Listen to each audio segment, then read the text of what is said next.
Morning, good morning. Welcome to a No Sweat Wednesday where we walk, talk, and stretch. I was watching something last night that planted a seed that I figured we could water today. It was talking about how happiness is a byproduct of showing love to others. If you want the happiness, you can't just sit there with your hands crossed waiting for it. You have to put in the work, and once you put in the work, that's what springs from it. He said it's like you get light and heat from a fire. You can't wait for light and heat. You have to put in the work to build the fire, and that's what you get as a result. So we're gonna start off with our upper body, as always, nice and easy. But we're gonna do the first half with what is something small that someone has done for you as an act of kindness that may have touched you or hit you a little bit deeper than that person may have even realized. And then for the second half, we'll flip it and say, what are some of these things that we could do for someone else so that we could get that byproduct? So, 3, 2, 1, let's go forward. What is something small that someone has done for you that they probably can't really appreciate how crucial it was? We'll start with Sister Sally Dopp. Well, I was just thinking of how I got a phone call 2, unexpectedly 1. from somebody that I never would have expected to call and say, I've been thinking of you and what you're going through. So, I mean, so making a small phone call to somebody that you don't usually might really make a difference. 3, 2, 1. Isn't that ironic? For people who've been here for a while, I always say the quickest way to make a good day, a great day, to reach out to somebody you haven't talked to in a long time. Let them know you're thinking about them.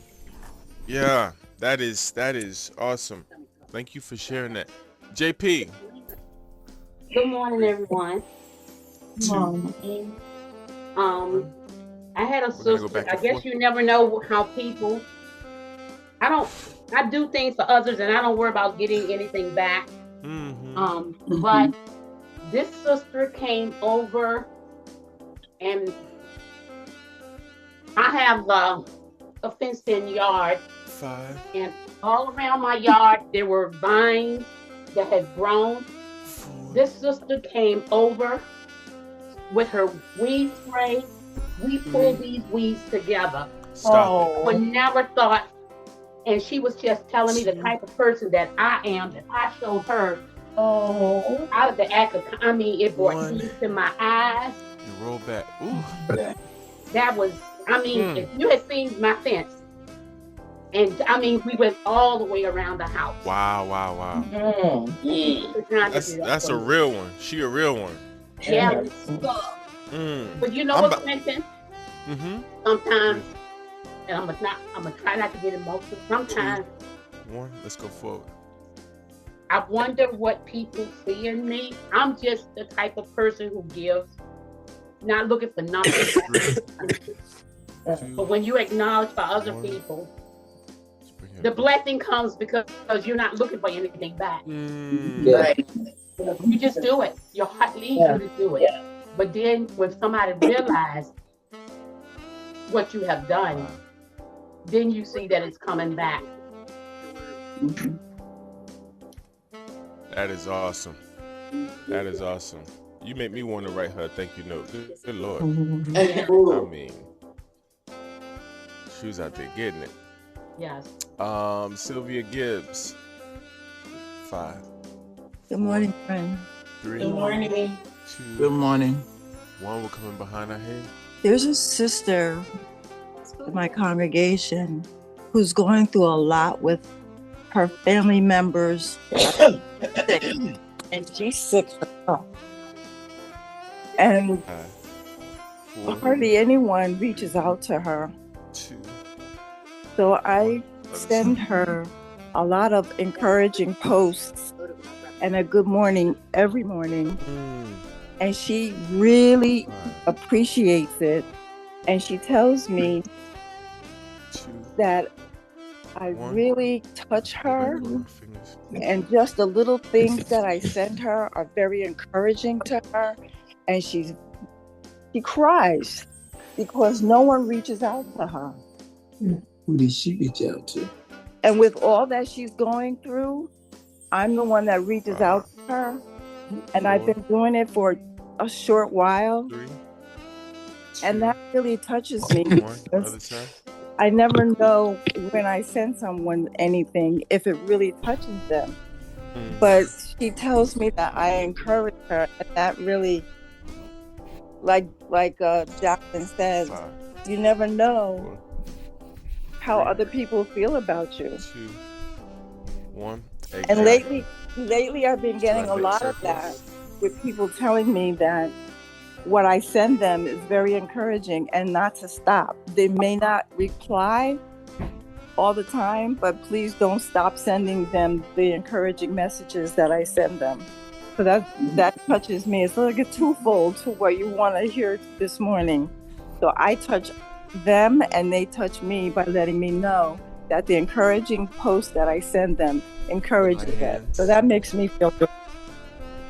Awesome. Sister Peterson. What touches me is that when I get a card in the mail, as you know me, I'm a little slow at the start. I understand, like E equals MC square, the hard things, 4, or even like the deep Bible truths, 3, but it's the little things that sometimes I have to open my mind up to. So it's just the little things, every little thing that someone does, a text message in the morning saying good morning, any little thing, it really touches my heart because I'm always thinking about the hard things. 5. That's awesome. 4, 3, 2, 1. We're going to do those 2 again. We're going to lean back just slightly so the weight of our hands can open our chest. Let our hands drop. 5, 4, 3, 2, 1. We're going to go forward one more time. We have You Only Lunge Once. I was thinking about some of the things that, like when I was 9 years old, one of the things that touched me was my dad was my best friend, so I always hung out with my dad. That was my best friend. And so Brother John B. Johnson, I'll never forget his name. He reminds you of a black Mr. Rogers. He wore the sweater and the little sneakers. When I was 9 years old, he asked my mom if he could give me some fish. And I was never a kid that had like a fish bowl or anything. I was a tomboy. I was climbing trees and riding bikes and chasing girls with sticks, you know? So he wanted to give me some fish. Not to eat, but live fish. Live fish. Okay. Yes. I thought y'all were going to a fish fry. I didn't know what was going on. Oh, he wouldn't have had to ask my mom. Be like, yeah, I want some. But so he took me to his house, and out of all the children in the congregation, because we were known as like the big family people, everybody had either 6, 8, or 10 or 12, too many kids. Those families. We were a huge family. And of all those kids in the hall, he took me to his house and gave me some fish. That brother gave me a 20-gallon and a 30-gallon fish tank. He gave me 2 tanks with the stand and the fish. And ever since I was 9 years old, I've had fish. I got fish now. You'll never forget it. I'll never forget. Life changing. I love it. Oh, life changing. Wow. It was, and then the other thing that touches me is that when I was in Chile by myself, you people sent me all kind of, oh my God, text and calls, and y'all kept me going because I was by myself for the month until I went to, oh my God. So, 1.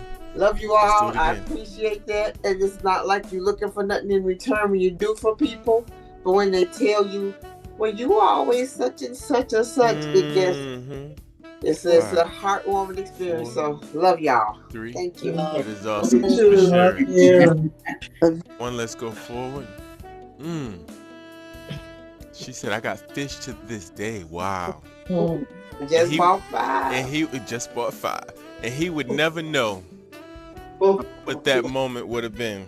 No, when they get the new system, I'm be looking for Mr. Rogers. 2. Listen, I'm gonna be looking for him too. Like Mr. Rogers, boy, he sounds like a cool character. I can't wait to meet him. I would say I'd invite him to a fish fry, but we just gonna go look at some koi in the pond. How about we do that? Yeah, we're gonna look at the real ones. Get some koi. Hey, you wanna go see some koi? We got some big ones over here. We got some big. 3. I think about him in Romeoville, our new, 2, the Assembly Hall we made. Let's he got a koi pond. I think about Mr. Rogers. I was like, he would love this. Thank you for sharing that. Leslie Pinkett. Yes, she is. Well, I've had so much done for me that it's like, really, me? Yeah. But during the pandemic, I went to Pioneer School on Zoom. And of course, I expected to prepare my own meals, but a sister brought me a meal every day to the point I said, okay, it's enough. This is a lot. I can't eat all this food. But I thought that was so loving because, you know what we went through during the pandemic. So she not only had to go shop for what she provided, she brought it over.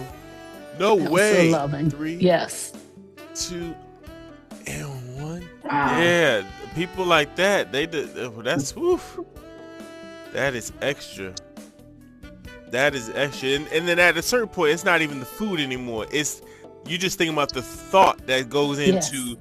She spent an hour just thinking about me. Out of her whole day, she's at the register just thinking about me. She's carrying bags into the house thinking about me. She's getting it out on the counter. Let's come up slow in 3, 2, 1. We're gonna do those 2 again. We're gonna go back first. She's slicing it up. She's putting it in a bag. She's getting out the Tupperware, just thinking about me. Like, and then it becomes bigger than food. Yeah. Yeah. Wow. 5, 4, 3, 2.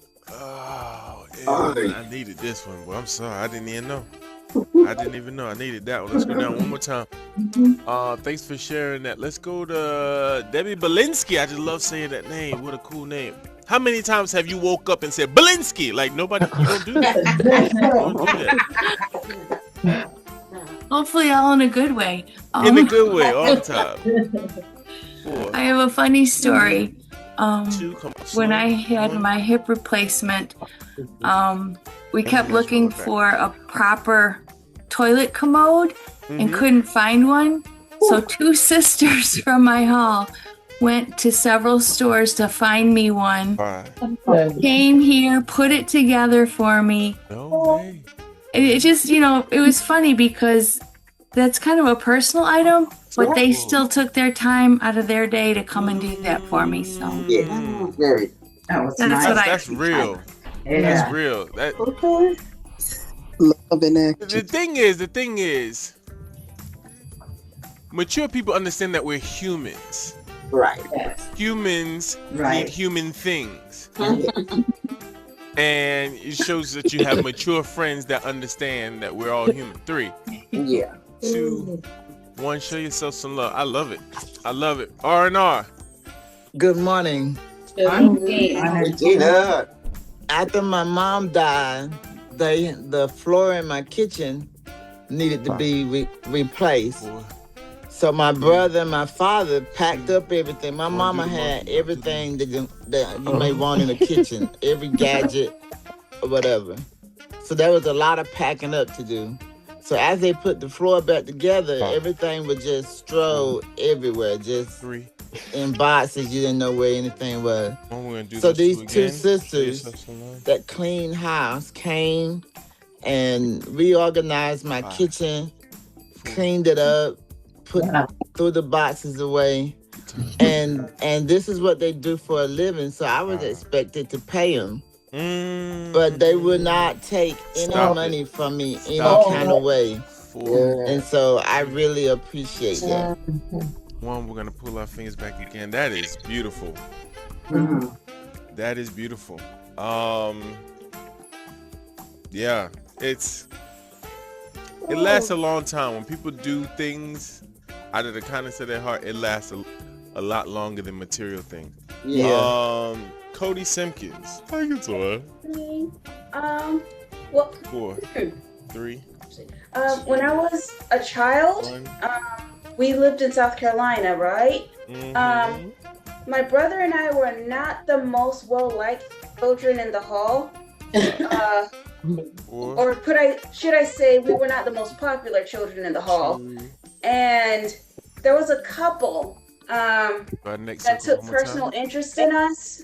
Their names were John and Katie Tillman.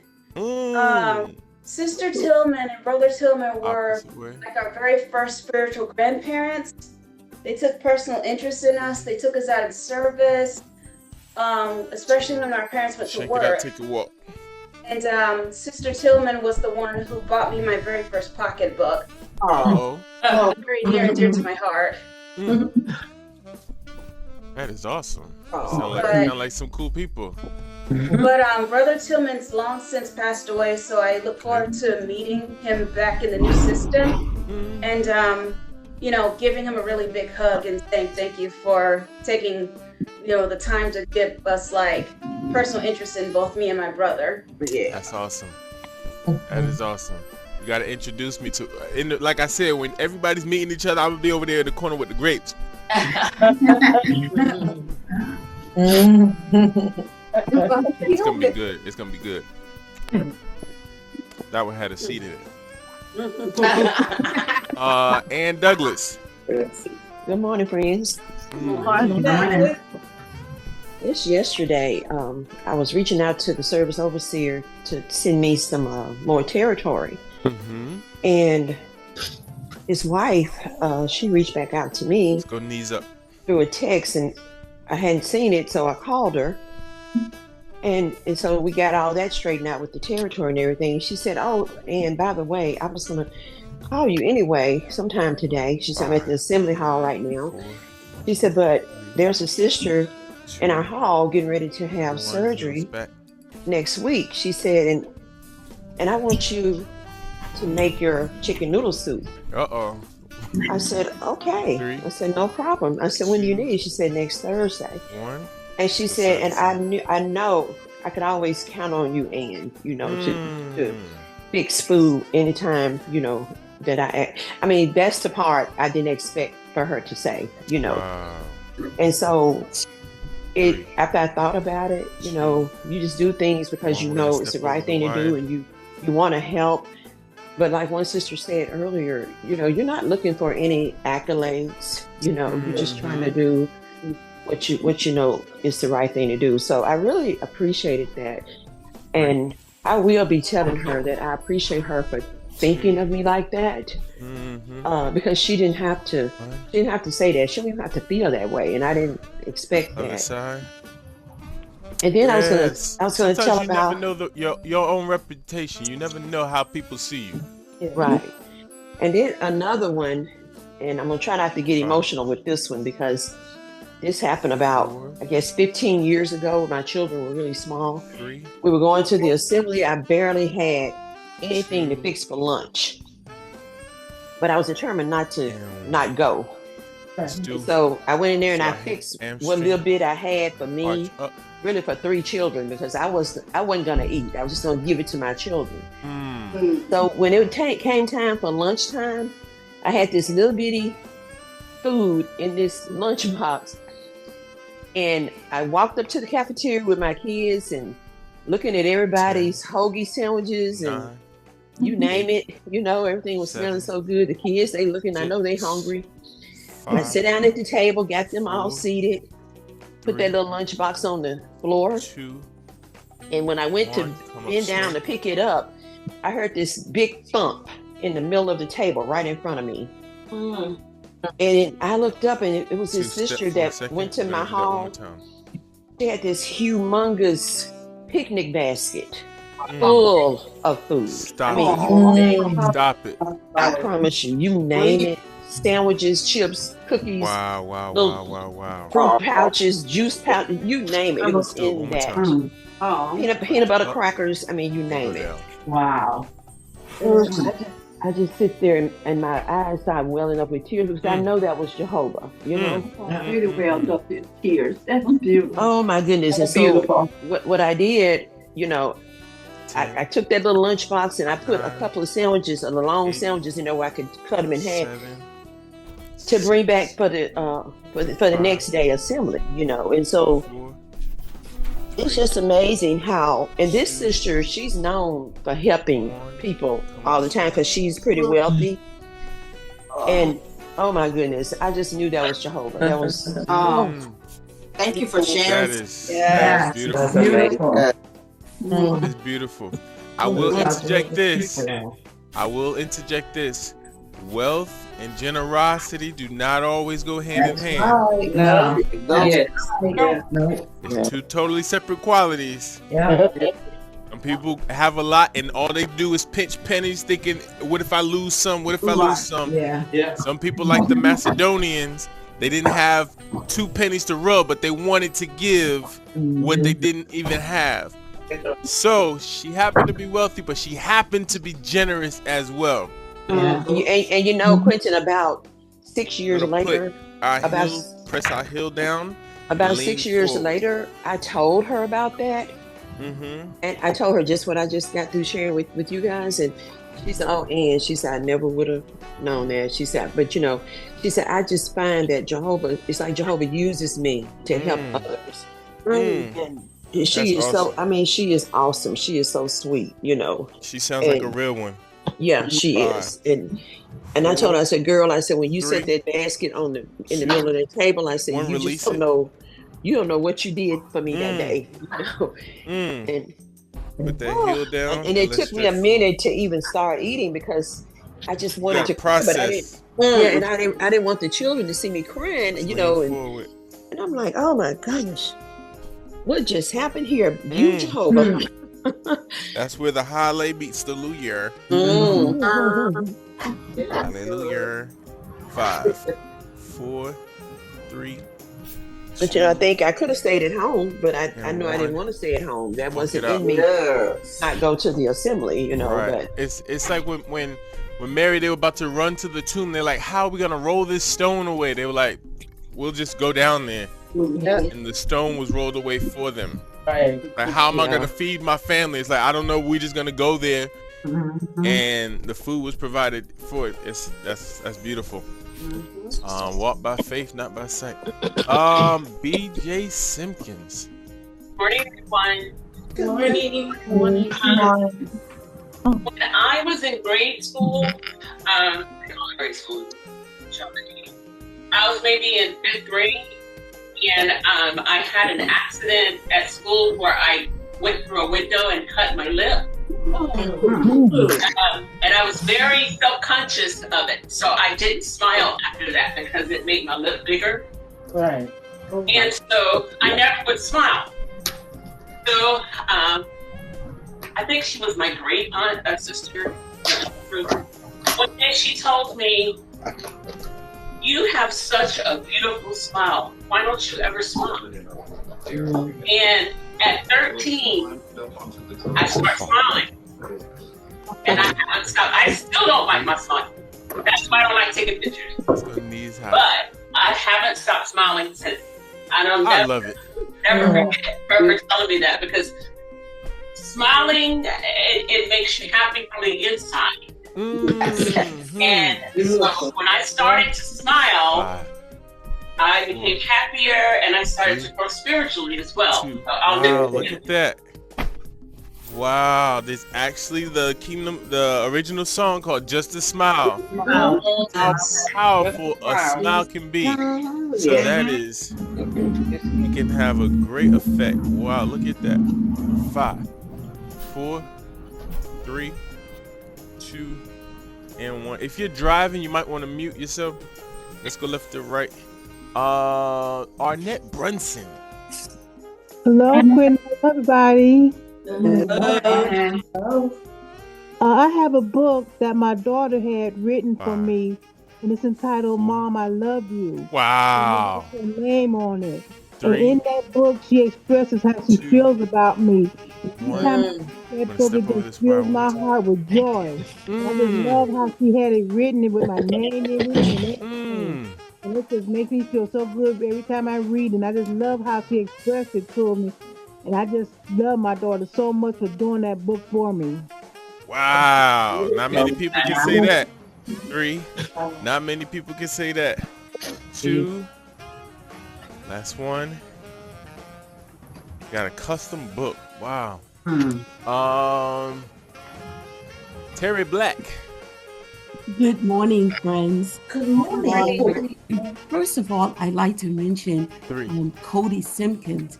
I actually knew that couple. I grew up with them in New York. And you're so right.